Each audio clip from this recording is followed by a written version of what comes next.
Жетімдер. Интернеттен алынған әсерлі әңгіме.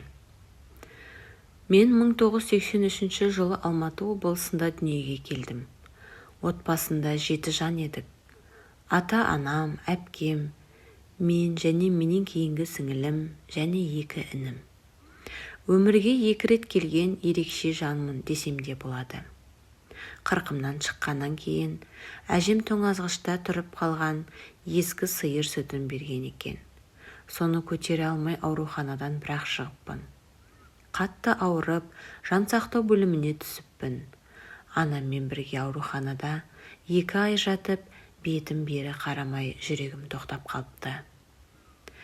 Мені өлдіге санаған балалар дәрігері моргке апарып қойыпты. Арада аз ғана уақыт өткенде жүрегім қайта қағып, шырқырап жылаппын. Сол кезде алдымен Алла, екінші Салтанат Саттарова деген дәрігердің арқасында 2 рет өмірге келіппін. Сол дәрігер ата-анама, қыздарыңыз өскенде ерекше сезімтал қыз болып өседі деген екен. Жетім жүрегіміз жәутеңдеп терезеге телміреумен, әкем болмаса анамыз бір күні келіп, бізді алып кетер ма екен деген үмітпен тұрып жаттық. Балалар үйінде түрлі тағдыр иелері тәрбиеленеді. Қилы-қилы тағдырлар дерсің. Ата-анасы қайтыс болған немесе ажырасып тастап кеткен, ата-аналар ішілікке, нашақорлыққа салынып, қараусыз қалған балалар да бар. Енді біреулері дүние есігін аша сала, көкек анаға керексіз болып, қатал тағдыр тәлкегіне түскендер.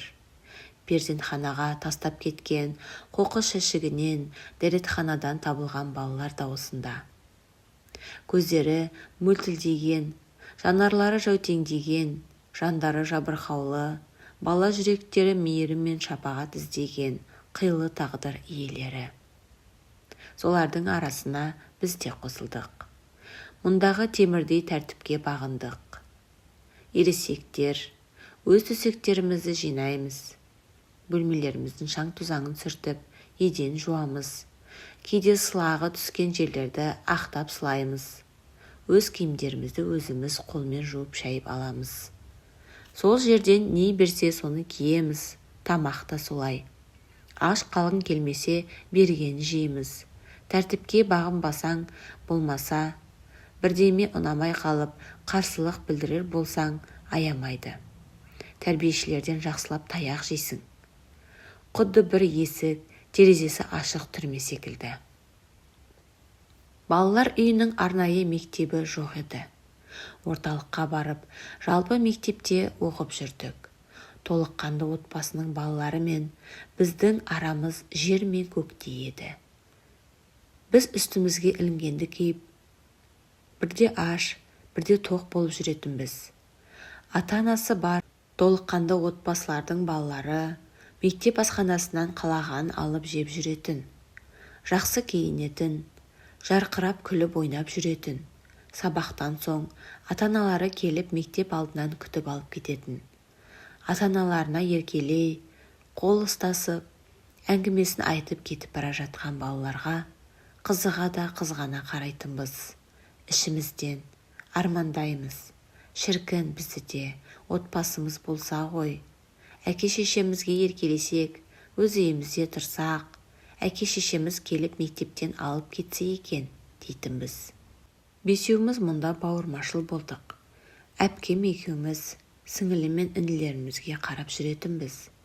Осылай жүргенімізде араға 1 жыл салып анамыз келді. Содан жақын маңдағы саябаққа барып отырдым. Біраз ойландым. Анам соңғы рет келгенде мекен жайын тастап кеткен болатын. Сөмкемдегі азын-аулақ тиынмен автобусқа отырып анама бардым. Барсам анам өзі туып өскен жеріне, туысқандарына кетіп қалыпты. Кеткеніне біраз уақыт болыпты. Содан не істерімді білмей отырып, есіме балалар үйінде тұрып жатқанда қайырымдылық жасап келіп жүретін ерлі-зайыптылар бар еді. Сол кісілер осынан шыққан соң қиналып жатсаң хабарласарсың деп телефон нөмірлерін беріп кеткен болатын. Анам тұрған үйдің иесіне жағдайымды айтып, телефон сұрап әлгі кісілерге хабарластым. Сөйтіп ол кісілер маған уақытша қаладан пәтер жалдап берді. Ол кісілерге де алғысым шексіз еді. Сөйтіп күзде оқуға бардым. Студент атанып сабаққа бардым. Курстастарым маған бір басқа планетадан келгендей қарайды. Өйткені менің үстімдегі киімім кеңес үкіметінен қалған ескі үлгідегі киімдер еді. Оқып жүріп, мейрамханаға даяршы болып жұмысқа кірдім. Сол жерде тамақтанамын. Маңдай термен өз еңбегіммен тапқан ақшама киініп мәз болдым. Бірінші курсты аяқтағаннан кейін жатақханаға ауыстым. Осылай жұмыс істеп, әрі оқып жүрдім. Үшінші курсты аяқтар кезде деканатқа шақыртты. Барсам 3 жылдың ақшасын төлемеппіз. Соны төлеңіз, болмаса оқудан шығарамыз деді. 3 жылдың ақшасы біраз сома. Менде мұндай ақша қайдан болсын? Ректорға кіріп бар жағдайымды айттым. Соңғы курсым қалды ғой, маған мүмкіндік беріңізші деп едім. Ол кісі маған, жетім болсаң қайтейін, мұның да маған міндетсін бе? Ақшасын төлесең оқисың, болмаса құжаттарыңды алда кете бер деді. Сөйтіп ит сияқты мені кабинетінен қуып шықты. Ректордың мұнысына қатты налыдым. 5 уақыт намаз оқып, қажыға барған кісілер, бір жетімге қол ұшын соза алмағаны ма деп көз жасым көл болды. Сөйтіп қалалық әкімдікке бардым. Жағдайымды айтып, көмек сұрадым. Ондағылар оқу орныма хат жазып, менің соңғы курсты аяқтауыма мүмкіндік сұрады.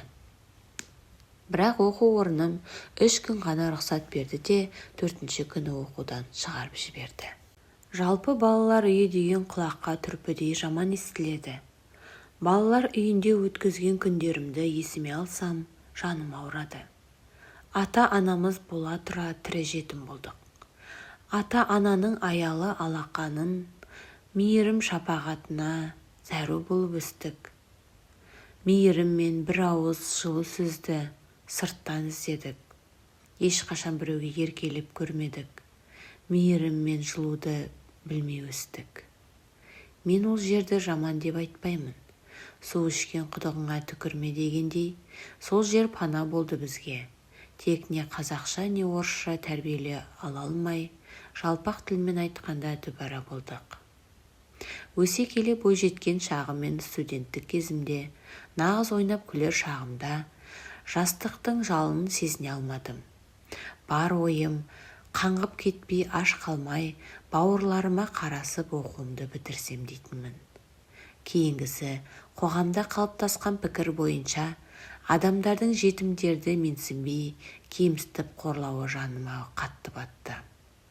Адамдарға таң қалатынмын. Не үшін балалар үйіне шыққан балаларға басқа планетадан келгенде қарайды? Оларда адам емес пе? Мен деп қалыптасқан жеке тұлға.